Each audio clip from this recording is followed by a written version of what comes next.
Want to automatically archive emails in Gmail and keep your inbox clean? Here's how to do it using filters. First, open Gmail and click the Show Search Options icon in the search bar. This lets you define the criteria like emails from a specific sender, subject, or keywords. For example, if you want to archive all newsletters, just type the sender's email or part of the subject line. Once you have set the criteria, click Create Filter at the bottom. In the next screen, check the box that says Skip the Inbox, Archive it. You can also apply labels or mark as read if needed. If you want to apply this filter to past emails, too, check the box that says Also Apply Filter to Matching Conversations. Then hit Create Filter, and you're done.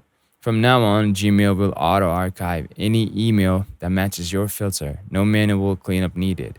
If this helped declutter your inbox, follow for more easy Gmail productivity hacks.